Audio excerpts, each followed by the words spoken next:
Di dalam Al-Quran Nah, ada ayat yang menyatakan tidak ada paksaan dalam agama. oke. QS Al-Baqarah. Quran surat. QS tuh Quran surat baca.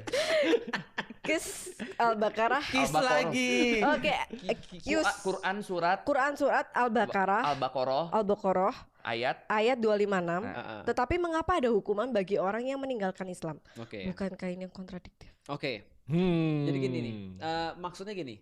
Anggaplah kita punya rumah ya. Anggaplah kita punya rumah. Rumah kita itu kita nggak pernah maksa orang masuk tuh.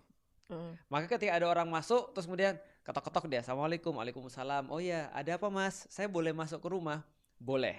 Nah berarti kan itu kan boleh masuk tuh. Nah sebelum dia kemudian di luar rumah nggak ada tuh aturan rumah bagi dia. Tapi begitu dia masuk rumah maka aturannya aturanku. Masuk akal nggak? Kalau dia belum kalau dia editan kalau dia belum masuk rumah nih, itu kan berarti dia nggak ada aturan kan ya. Tapi kalau dia udah masuk rumah dia harus ada aturan dong. Contoh misalnya kalau di rumah Feren orang harus lepas sendal atau enggak? Nah kalau di Amerika enggak tuh. Kalau di Amerika kita masuk pakai sepatu tuh karena aturan di situ adalah pakai pakai alas kaki ketika masuk ke rumah. Tapi di Asia biasanya dia lepas sendal ketika di rumah, betul kan ya? Contoh lagi, apalagi misalnya aturan di rumah Feren. Misalnya contoh di rumah Feren kalau misalnya pas ke WC itu setelah misalnya dia pakai WC-nya itu harus dibersihin lagi atau enggak? Dibersihin lagi. Nah itu aturan tuh. Nah berarti kalau dia udah masuk berarti dia ikut aturan.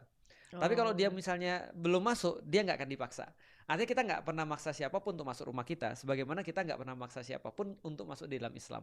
Tapi begitu dia ada di dalam Islam dia harus ikut aturan. Bentar, tapi tidak ada paksaan dalam agama. Itu aturan tuh bukan? Tidak ada paksaan untuk masuk di dalam agama Tidak Islam. ada paksanya kan rumah nih.